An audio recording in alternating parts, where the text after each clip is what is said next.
ملت فلسطینی که این همه سختی ها و مشکلات و رنج ها و درد ها را به تنهایی متحمل می شوند.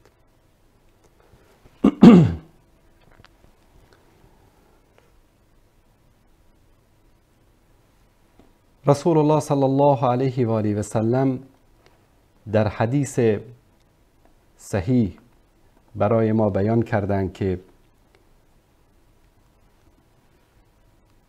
گروهی از امت من هستند که تا روز قیامت،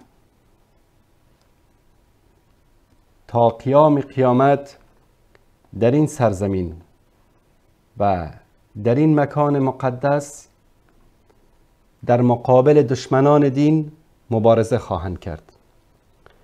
در حدیث صحیح می‌فرمایند که لا تزال طائفة من امتی، هنوز هستند گروهی از امت من که علی الدین ظاهرین و لعدوهم قاهرین، به دین خودشان پایبند هستند و شکننده و در هم کوبنده دشمنان خود هستند. لا یضرهم من خالفهم، کسانی که با اینها مخالفت می کنند ضرری به اینها رسانده نمی توانند. سبحان الله. امروز ببینید که یهودیا بر علیه اینها هستند، مسیحیا بر علیه اینها هستند، شرق و غرب بر علیه اینها هستند، منافقین بر علیه اینها هستند، مسلمان نماها بر علیه اینها هستند. رسول الله صلی الله علیه و سلم که انه این پرده‌های زمان به کنار کشیده شده و حالت این مردم رو در این زمان دیدند و این حدیث رو فرمودند. الا ما اصابهم من الاوا. آوا تفسیرهای مختلفی کردن علما که مگر اینکه به آنها میرسد آوا اختلافات، فروگذاری کردن از آنها، به داد آنها نرسیدن و مسائلی که سد راه به اصطلاح جهاد آنها واقع می گردد و اینا مسائلی است که ضرر نمی رساند به آنها، اما شاید این نصرت و پیروزی را کنتر بکند. حتی یأتیهم امر الله، تا وقتی که آن وعده ای که الله سبحانه و تعالی کرده است برایشان بیاید. و هم کذالک، تا وقت قیامت، تا وقتی که خواست الله سبحانه و تعالی باشد، اینها در همین حالت خواهند بود. پرسیدن صحابه قالوا یا رسول الله و این هم، این امت شما با این وصف که تا قیام قیامت مشغول جهاد و مبارزه خواهند بود، اینها در کجا؟ و این هم یا رسول الله، در کجا خواهند بود؟ فرمودن به بیت المقدس و اکناف بیت المقدس، در بیت المقدس و اطراف بیت المقدس خواهند بود. این وعده الله سبحانه و تعالی است.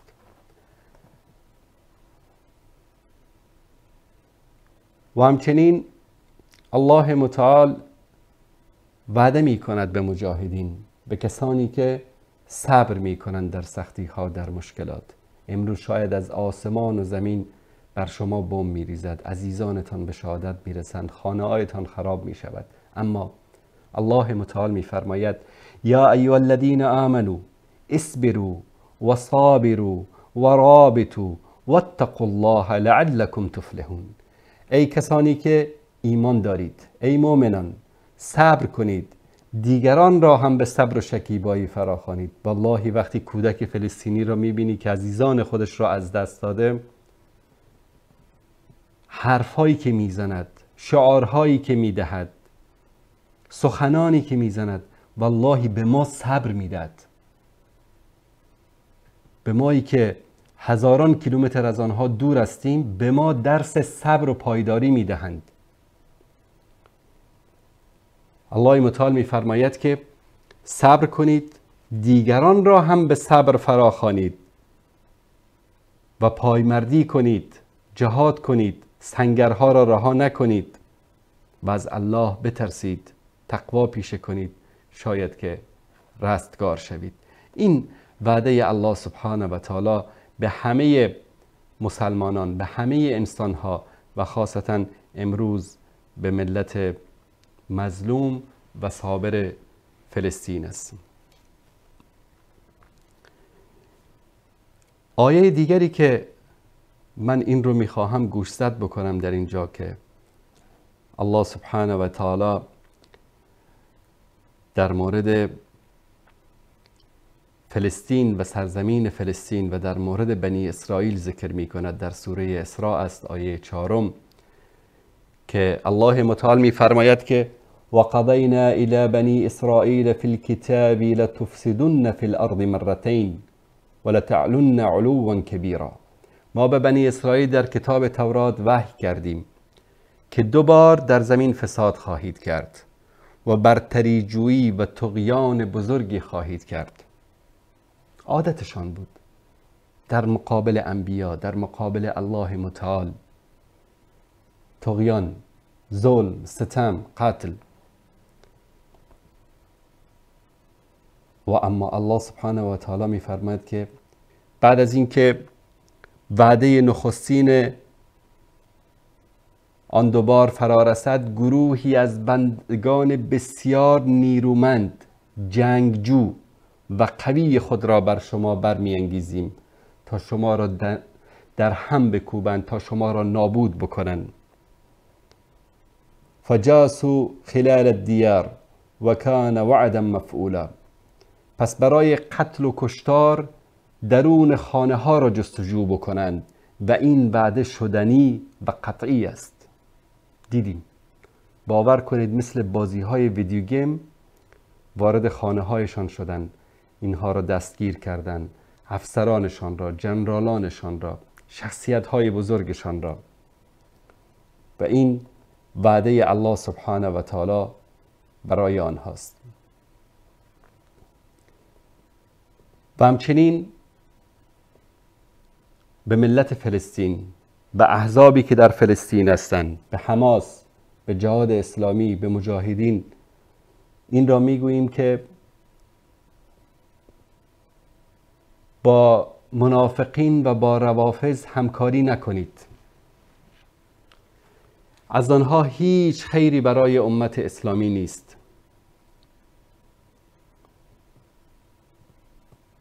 تاریخ این را ثابت کرده.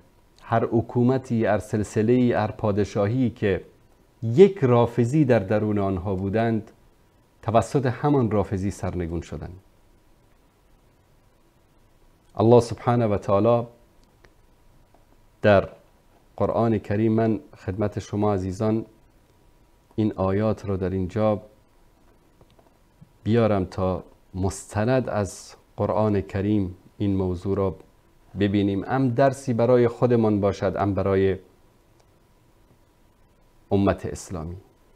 صفات اینها این است که این تمسسکم حسنتون تسوهم، یه خوبی برای شما برسد، خوشی برای شما برسد، ناراحت میشوند. و این تصبکم سیئه یفرحوا بها، بدبختی سرتان بیاید، خوشحال میشوند.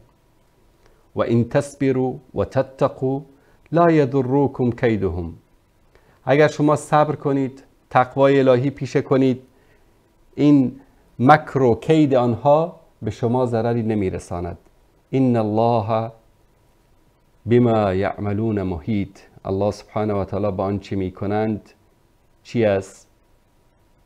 الله متعال در برگیرنده است، احاطه کننده است.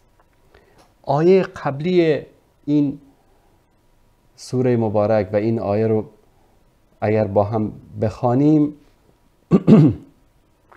آیات قبلش حتی خیلی جالب است. مثلا در آیه 118 الله متعال میفرماید که یا ایها الذین آمنوا لا تتخذوا بطانة من دونکم، ای کسانی که مؤمن هستید از غیر خودتان دوست و محرم و اسرار نگیرید.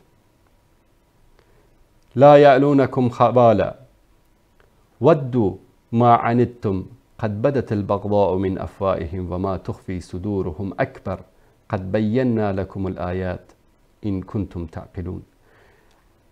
ای کسانی که مؤمن هستید غیر از خودتان را دوست و محرم اسرار نگیرید. آنها از هیچ خیانتی در حق شما کوتاهی نمی کنند. آنها دوست دارند که شما همیشه در مشکلات و رنج و زحمت ها باشید.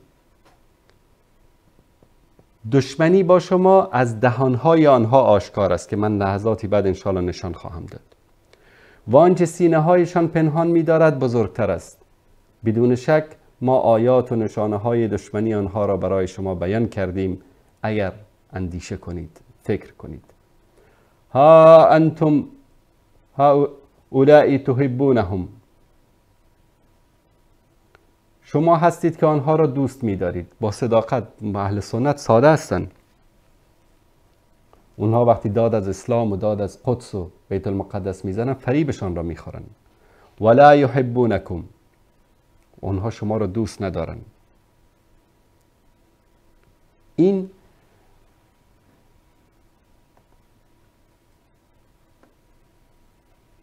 روافض و منافقین در طول تاریخ ثابت کردند که هرگز دوستان ما نیستند، دوستان امت اسلامی نیستند. همیشه مانند یک خنجری هستند که از پشت در انتظار فرصت هستند که این خنجر را از پشت به امت اسلامی بزنن، خیانت بکنن.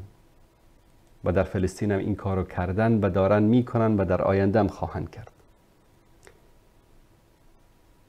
به ملت فلسطین میگوییم که رسول الله صلی الله علیه و سلم فرمودند واعلم ان الامه لو اجتمعت على ان ينفعوك بشيء لن ينفعوك الا بشيء قد كتب الله لك. اگر امت جمع شود که به شما نفعی را برساند که الله سبحانه و تعالی نمیخواهد، هیچ نفعی را به شما نخواهند رساند، نمیتوانند برسانند. و اگر ولو اجتمعوا على ان يضروك بشيء لم يضروك الا بشيء قد كتب الله عليك. اگر که همه امت جمع شوند که به شما یک ضرری را برسانند، هیچ ضرری به شما نمیتوانند برسانند مگر آنچه که الله سبحانه و تعالی برای شما نوشته باشد. نوح علیه السلام در سوره یونس آیه 71 میفرماید که فعلى الله توکلت فاجمعوا امرکم و شرکاءکم ثم لا يكن امركم عليكم غمه ثم اقضوا الی ولا تنظرون. شما هم مانند نوح علیه السلام، مانند همه انبیا، مانند همه بزرگانی که در تاریخ اسلام داشتیم، توکلتان به الله سبحانه و تعالی باشد. توکلتان به حی قیوم باشد، پروردگاری که پیروزی و نصرت و شکست و عزت و ذلت به دست اوست. کجاست امروز حزب الله؟ کجاست ایران؟ چند هزار نفر امروز در غزه کشته و زخمی شدن. کجاست سپاه قدس؟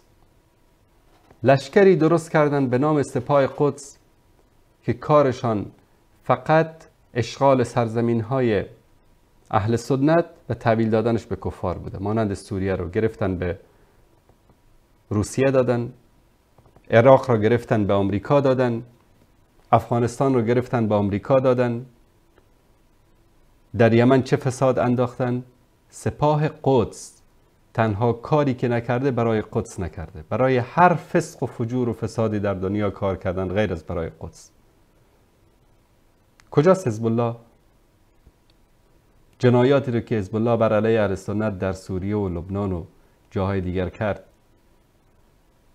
1% رو هم بر علیه اسرائیلی ها انجام نداده است. با الله باشید، الله شما را پیروز خواهد کرد.